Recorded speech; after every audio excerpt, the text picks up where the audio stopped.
Building muscle isn't complicated, but it's not easy, especially when we're stuck spinning our wheels like a truck in the mud, hoping and praying that this next program or this new diet is the solution. But as you've seen in the past, it never is. Not because you're not following the right program or the right diet or taking the right supplements, but because you're not adhering to the right principles. If you're busting your ass in the gym 5 days per week, chugging protein shakes like they're going out of style, and still can't fill in a small t-shirt, then here are 5 ways to jumpstart muscle growth. Number 1, keep a workout log. The main pathway by which we build muscle is progressive overload, a gradual increase in volume, intensity, frequency, or time in order to achieve the targeted goal. In layman's terms, if we want to get bigger, we have to get stronger. When's the last time you saw a guy with monster quads who could only squat 135 pounds? Never. Here's why. The way we build muscle is quite simple. We introduce a stress and our body adapts to it by building muscle in order to handle it again in the future. Mind-blowing, I know. So before you ask yourself why your chest isn't growing, first ask yourself how long you've been pushing 185 pounds on the bench. This is why I recommend that you keep a workout log. At first, it's simple. Every week you're slapping another 5 to 10 pounds on the bar. That's easy to track. But as you get further into your lifting career, the rate of progression inevitably slows down. This is where tracking your lifts becomes imperative, because if workload is not increasing, muscle growth is not occurring. The simplest ways to increase workload are the following. Number 1, increase the weight without sacrificing the volume.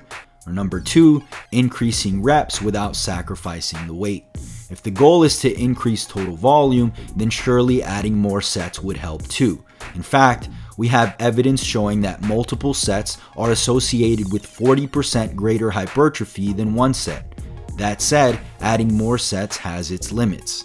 A more recent study measured the dose response between 3 training groups: 1 set, 3 sets, and 5 sets. They concluded that 3 sets and 5 sets produced significantly greater gains than 1 set, and that 5 sets produced slightly greater gains than 3 sets.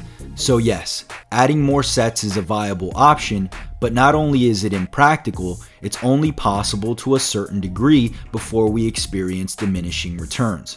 So you want to make sure you're stimulating new growth? Increase workload. Want to make sure this is happening consistently? Then keep a workout log.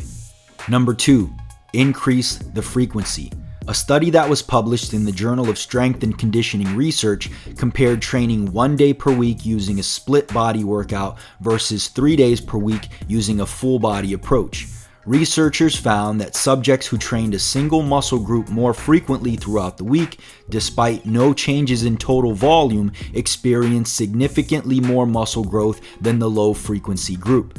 A more recent meta-analysis on the effects of resistance training frequency for muscle growth concluded that, and I quote, "The current body of evidence indicates that frequencies of training twice a week promote superior hypertrophic outcomes to once a week. Bottom line, the individual who trains his chest twice per week is spending more time building muscle in the week than the individual who trained their chest only once." Number 3, undulate your rep ranges. A study published in the European Journal of Applied Physiology compared low rep training, 3 to 5, intermediate rep training, 9 to 11, and high rep training, 20 to 28, with total volume being equal. They found that the low rep group and the intermediate rep group made significantly greater muscle and strength gains than the high rep group. This, however, should not come as a surprise, since mechanical stress training has already been shown to be superior at increasing strength. And because of the fact that with strength comes size, it only makes sense that we train with heavier loads for lower reps, right? Well, although that may be a viable option, one study comparing linear periodization to daily undulating periodization, i.e. focusing on one intensity for 4 weeks versus alternating intensities daily, found that varying rep ranges and or intensities regularly elicited greater strength gains than traditional block periodization. So if you want to gain the most strength in the shortest amount of time, start undulating your rep ranges and or intensities daily. Someone who runs a traditional upper-lower split, for example, will train as follows. Day 1, upper body. Day 2, lower body. Day 3, rest. Day 4, upper body. Day 5, lower body. An individual on the same split but undulating rep ranges might train like this. Day 1, upper body heavy. Day 2, lower body heavy. Day 3, rest. Day 4, upper body intermediate. Day 5, lower body intermediate. If you're looking for a full done-for-you program that follows these principles, then download a copy of my push-pull wave method completely free. Just click the link in the description, enter your name and your email address, and you'll get instant access. Number 4, stop training to failure. Make no mistake, pushing yourself in the gym is absolutely necessary. Doing it in a way, however, that will allow you to make the most progress is the key. If you've watched this much, then you know that there is no substitute for progression, and that if it's not occurring, you're not growing. So although Arnold's theory that the last 3 to 4 reps is what makes the muscle grow may have some merit, it can easily be misinterpreted and, if misused, can become the worst advice you take. Let's look at it from a practical standpoint. According to your program, you've got to squat 315 pounds for 3 sets. Here's what it looks like when you're training to failure. Set number 1, 315 pounds, and 8 reps is your point of failure. So set number 2 becomes 315 pounds by just 5 reps. And then set number 3 ends up being 315 pounds for only 3 reps. Due to cumulative fatigue, you're getting fewer reps each set.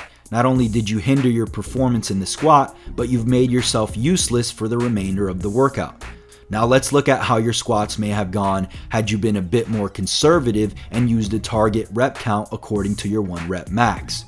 Set number 1, 315 pounds for 6 reps. Set number 2, again, 315 pounds for 6 reps. And then set number 3, 315 pounds by 6 reps. Because the level of muscular fatigue is much less, the following sets do not suffer. Not only will you have increased the total workload on squats, but the remainder of your workout will not have been in vain. And although the difference in volume during squats may not have been huge, the real disparity happens as you get further into your workout. If you insist on training to failure consistently, then you're just digging a deeper hole with each set you perform. Bottom line, the higher the intensity, the further away you should stay from failure. That said, when training with a lighter load, less intensity, training to failure has its benefits. So, for example, if your training routine includes a light day where you train 15 reps or higher, this might be a good time to train to failure. Number 5, extended sets. Increasing your deadlift every week for the next 3 months is doable. Achieving the same with lateral raises, on the other hand, isn't likely. You see, adding 20 pounds to a 400-pound deadlift is but a measly 5% increase. Adding even just half of that to 20-pound lateral raises, however, translates to a whopping 25% jump in weight. I mean, seriously, when's the last time you saw someone performing lateral raises with 80-pound dumbbells? This is why I recommend strategically including extended sets, for example, drop sets, rest pause training, force reps, etc., when progression has slowed down, particularly on smaller isolation lifts like bicep curls and lateral raises. If you're saying to yourself, all of the extended sets he mentioned require that we train to or even beyond failure, you're correct. Thank you for paying attention.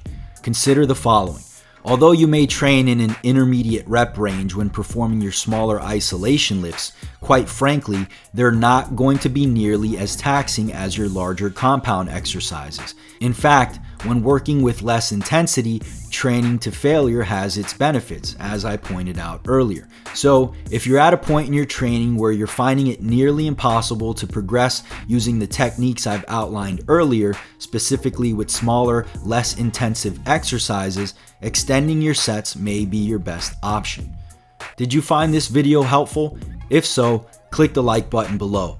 Are you an intermediate or advanced lifter looking for a training program specially designed to bust through plateaus and get you growing again?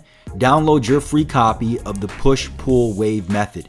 Just click the link in the description, enter your name and email, and you'll get instant access. If you haven't already, make sure you subscribe to the channel and do not forget to turn on post notifications so you never miss another video. I hope you enjoyed, and I'll see you in the next one.